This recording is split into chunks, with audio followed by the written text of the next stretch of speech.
Welcome to Seeds of Thought. Today I want to talk about the fastest way to change your life by not breaking promises to the person you see in the mirror. There is a kind of pain people don't talk about enough. It's not heartbreak. It's not betrayal. It's not even failure. It's the pain of hearing yourself say, "I'm going to change," and then watching yourself do the same thing again. That pain is different because when someone else disappoints you, it hurts. But when you disappoint you repeatedly, it does something deeper. It weakens trust. And once self-trust starts dropping, everything feels heavier. Getting up feels heavier. Starting feels heavier. Trying again feels heavier. Believing in your future feels heavier. Not because you're lazy, not because you're weak, but because somewhere inside, your mind has started asking a dangerous question. Can I trust myself to follow through?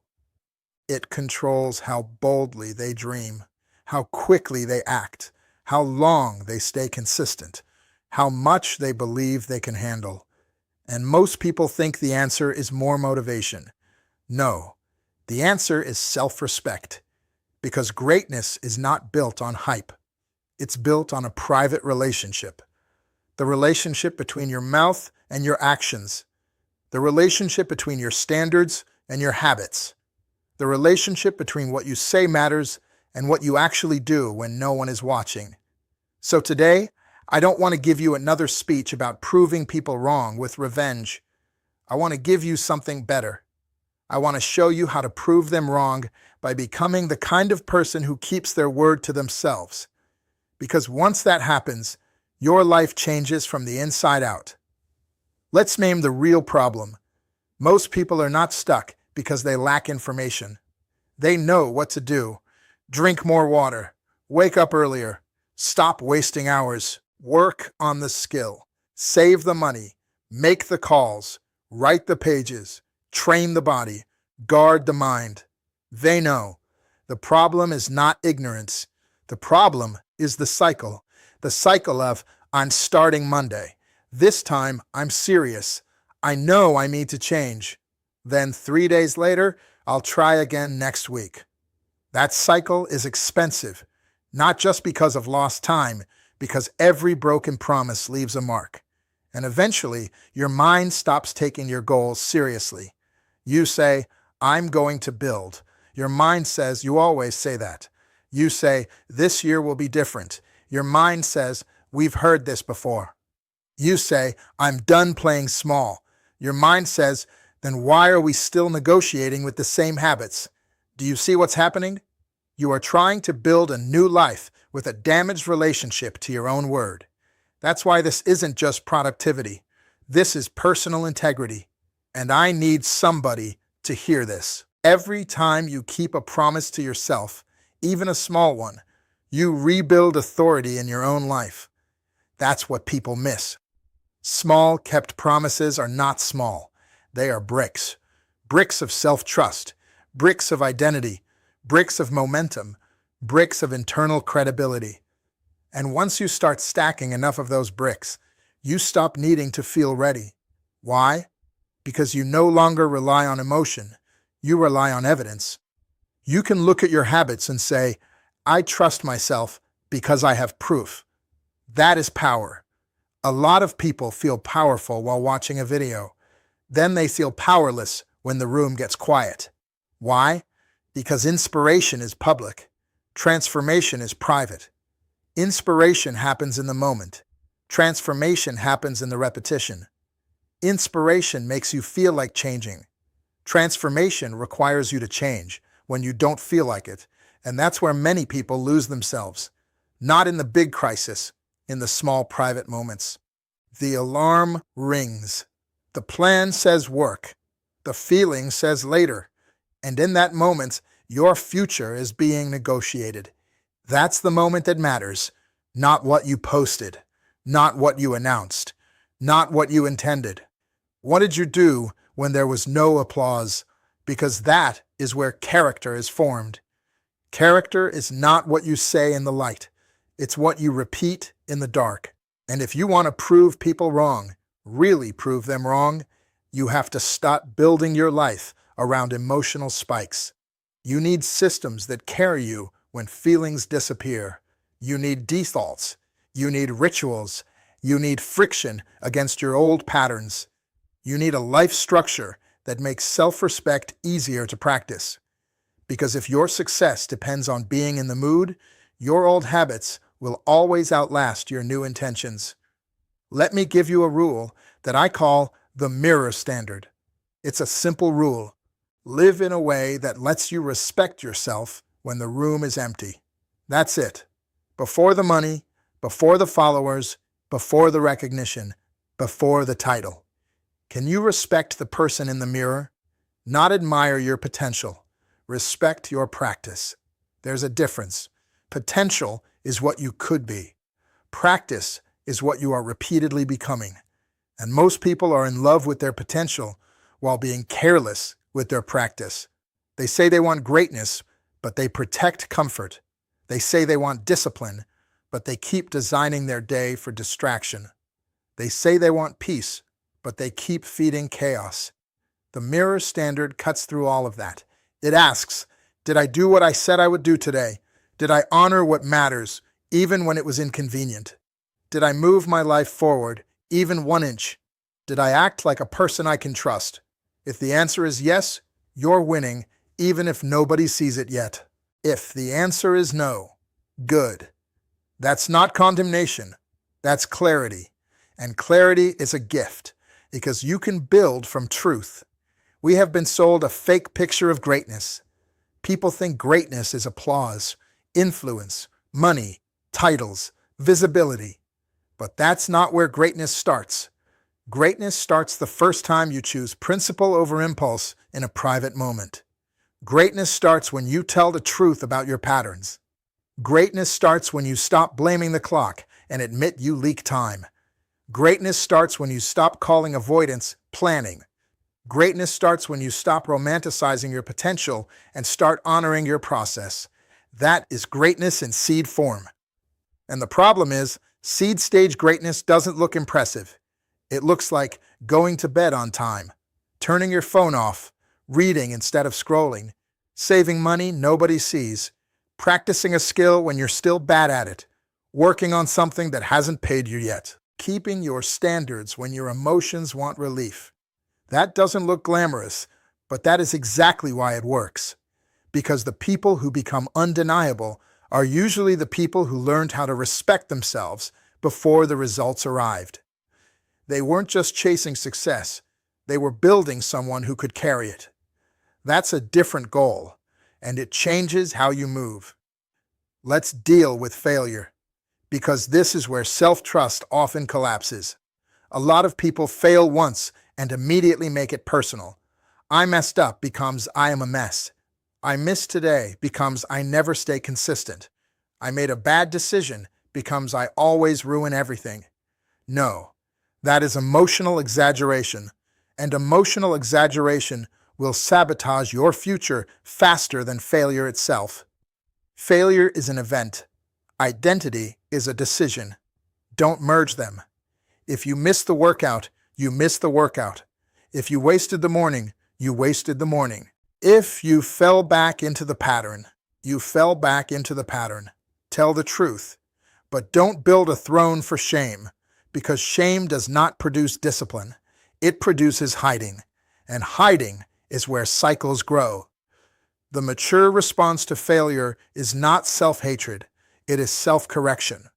Ask better questions. What triggered that? What pattern keeps repeating? What time of day do I lose focus? What emotion am I trying to escape? What system is missing? What boundary do I need? That is how builders think. They don't use failure to insult themselves. They use failure to improve the structure. And let me say this clearly. A person who can recover quickly will beat a person who only performs well when everything feels good. Recovery is a competitive advantage.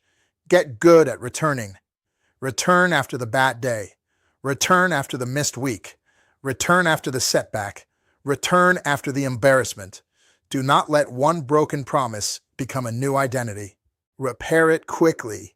Pain changes people, but it doesn't always make them stronger. Sometimes pain makes people more impulsive, more distracted, more emotionally reactive, more willing to settle. Why? Because pain creates urgency, and urgency without wisdom makes people reach for relief instead of restoration.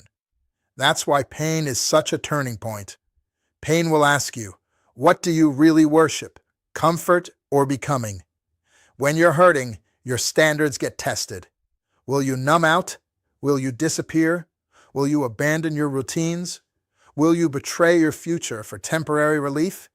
Or will you use pain as a signal to get more honest, more prayerful, more focused, more disciplined? This is where many people are made, not when life is easy, when life is heavy. A mature person learns how to let pain clarify standards. They say, because this season is hard, I need stronger structure. Because my emotions are loud, I need better routines. Because I'm vulnerable right now, I need to guard my inputs. Because I'm tired, I need to simplify, not self-destruct. That is wisdom. Pain is not your identity. Pain is information. It tells you where you are weak, where you are wounded, where you need healing, where you need boundaries, where you need support, where you need new habits. Use the pain. Don't let it use you. Now let's talk about the phrase itself. I'll prove them wrong. That can be powerful. It can also become poison. Because if your whole life becomes a reaction to people who doubted you, then even your success is still controlled by them. You become driven but not free. That's not the goal. Here's the higher version. Don't build to punish doubters. Build to honor your assignment. That changes everything. Now your energy is cleaner. Now your focus is steadier. Now your discipline lasts longer. Because revenge burns hot and fast. Purpose burns clean and long. Yes, people may have doubted you. Yes, people may have laughed. Yes, people may have misjudged your season. Yes, people may have spoken on a version of you that no longer exists. But the mature response is not, I'm going to make them pay. It's, I'm going to become so aligned that their opinion becomes irrelevant. That's peace. That's power. That's freedom. And ironically, that's usually when the biggest transformation happens. When you stop performing for the crowd and start practicing for the mirror. Let me give you something practical and original you can use right now. Seeds of Thought Framework, the 5-part self-trust rebuild protocol. 1. Make one promise small enough to keep. Not impressive, keepable. Too many people fail because their ego writes the plan. They go from 0 to I'm changing everything tonight. No. Start with a promise so small your excuses sound ridiculous. 10 minutes of reading, 5 push-ups, 1 page of writing, 15 minutes of skill work, 1 healthy meal, 1 hour without social media. Why small? Because the goal is not intensity. The goal is repair. You are rebuilding trust. 2. Keep it at the same time. Daily consistency loves cues. Don't make your habit compete with randomness.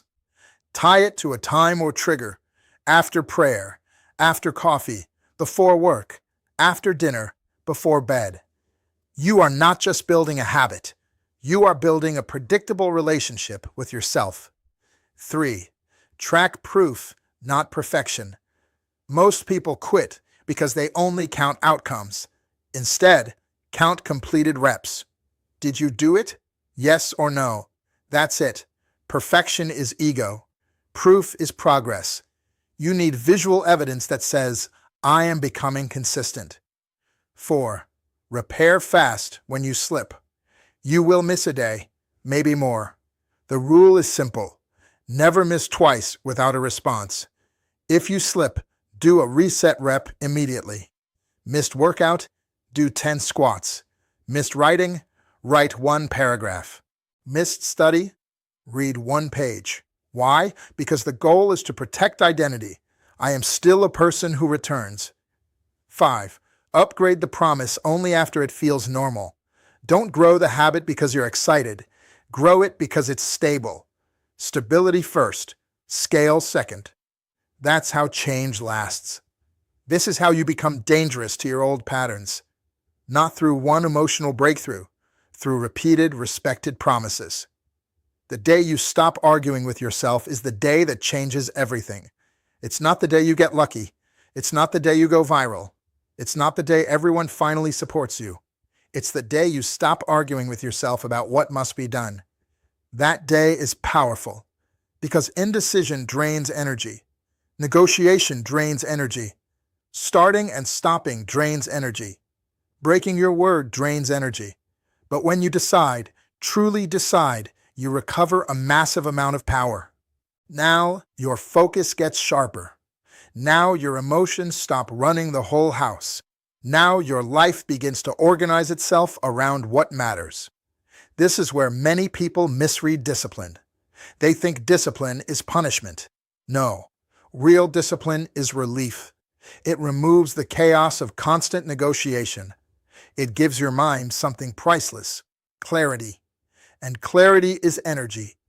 If you want to prove them wrong, start here. Become someone you can believe in. Not someday, now. Not by being perfect, by being honest and consistent. Keep one promise today, then keep it tomorrow. Then keep it long enough that your mind starts trusting your voice again. Because once self-trust returns, your posture changes. You speak differently. You decide faster. You recover quicker. You tolerate less distraction. You stop needing constant reassurance. You stop collapsing every time things get hard. Why? Because you know something now.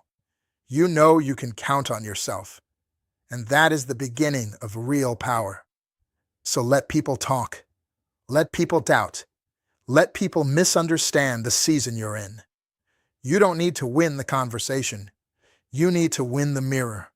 Win the mirror long enough, and one day your life will say everything for you.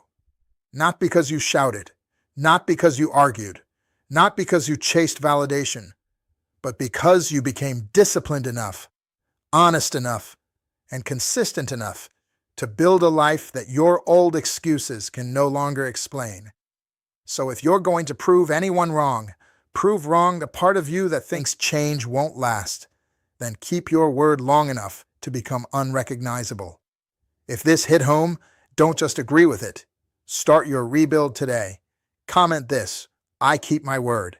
And if you want more Seeds of Thought messages on self-trust, discipline, and building a life with structure, not hype, subscribe and stay close.